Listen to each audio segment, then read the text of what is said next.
Councilman Brown? Okay. First, I want to say, Chris Colbus, you asked me if we're going to miss you. You know that's true. Councilman Colbus, I guess we've served since I was first on.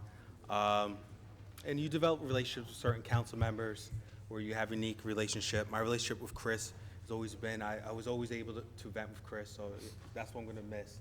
Me and Chris would have discussions sometimes early in the mornings as far as things that are going on, and Chris would just sometimes just yes me to death for other things of that nature. But one thing I can say that I've always been able to rely on Chris on is he has a passion for education, and it was always, most of our discussions was always about how the City of Linden and the Board of Education could work closer together for the benefit of our children. And that's something I am going to miss because I know he's deeply passionate about education and our youth. And, that's something that I've always counted on Chris, where we would brainstorm off ideas and our frustrations sometimes of why we couldn't work together to get things done. And so that is something I'm definitely going to miss. Thank you, Peter. And so while I'm going to miss Chris, our wards always work closely together. So we had streets paved together, sidewalks. Sometimes his residents will call me, and I'm like, no, it's first ward, but I'll take care of it. So now we have Council-elect Lisa Armand, which I don't think she is here, is she? Nope. So I just want to say tomorrow, myself and Councilwoman Lisa Armand, we will be hosting a joint community meeting at the Linden Library around 6:30 tomorrow to talk about some issues with our wards, since our wards are closely joined together. And this is something that I'm hoping that we're going to be doing going forward. From the Finance and Committee, from the Budget and Review Committee, approval is requested for the following finance actions: the payment of bills totaling $3,854,254.97. The bills have been signed by the Mayor, Council President, and Finance Chairman, and a detailed check register and vouchers are on file in the Clerk's office. Item number 2. We are in receipts of the investments made by the City Treasurer for the month of November at a rate of 0.10%. I move for approval and ask for a second. Second.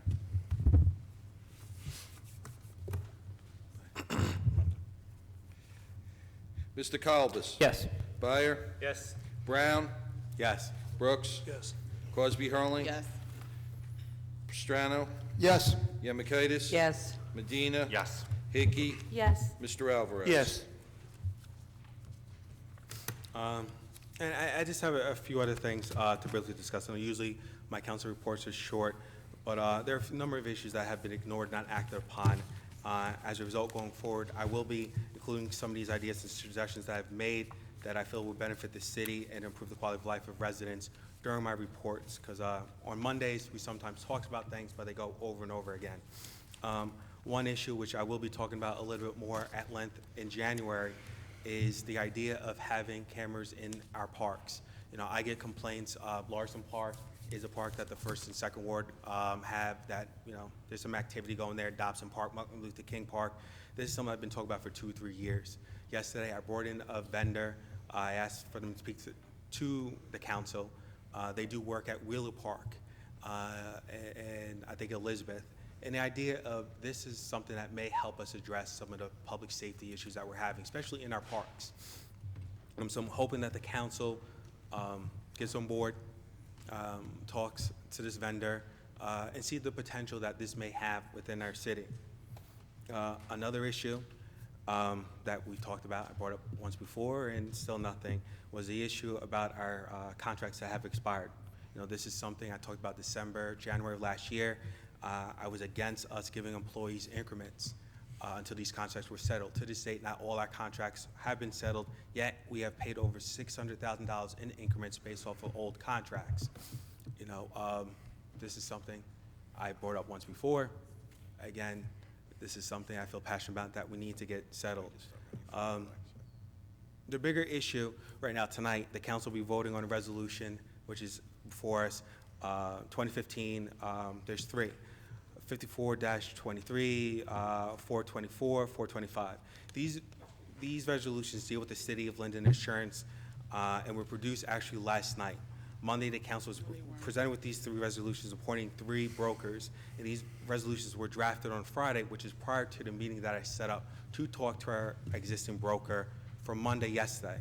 These resolutions were not approved by the committee, and as chairman, I did ask last night for these resolutions to be held until the December 30th meeting so that we can do our due diligence, and I feel like this is being ignored. I asked for these resolutions to be tabled for the next meeting for a number of different reasons.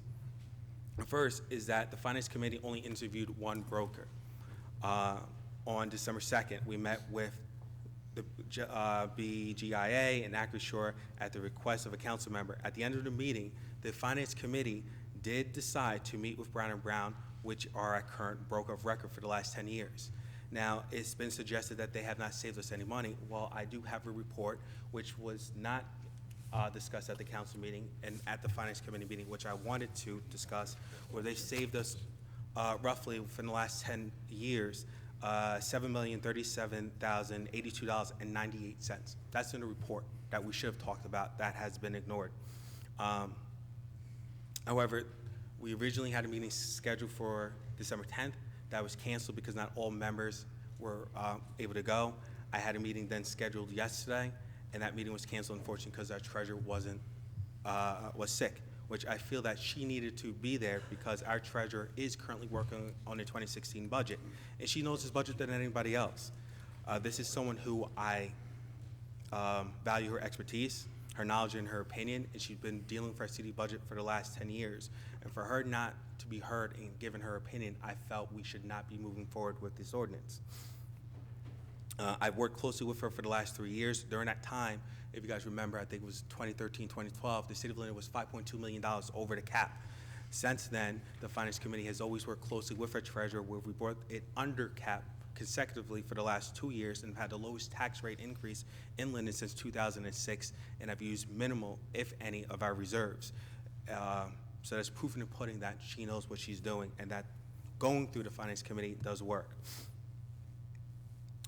Also, as I said before, not only has Brown & Brown saved us some money, I can attest that since February, I have been looking at ways for us to save money, which no one has been talking about as far as with insurance, where I've looked at our claim history and loss ratio, which has not been discussed, and that directly affects our rate that we pay and the premiums for insurance that we pay, which is close to $17 million.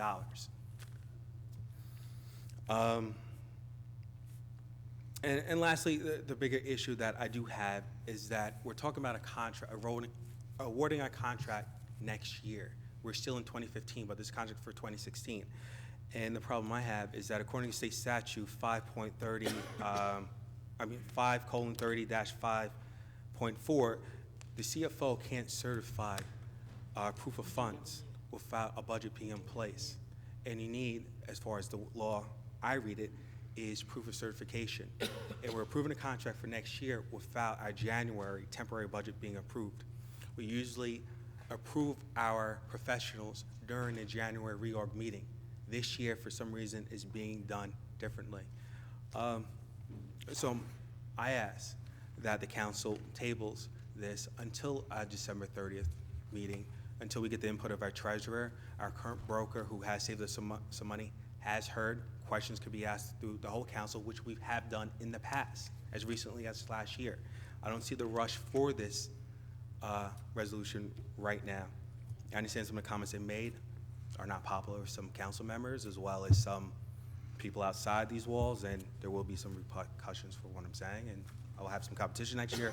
But I feel always voting my conscience and speaking my mind, because that's what's in the best interest of Linden. So I actually make a motion to table resolution 2015-423, 424, and 425, and see if there's a second. Second.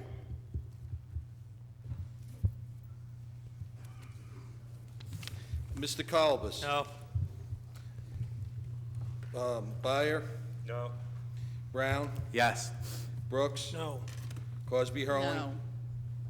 Sadowski? Yes. Strano? No. Yemakaitis? Yes. Medina? No. Hickey? No. Mr. Alvarez? No. And that is the end of my report. Thank you, Councilman Brown.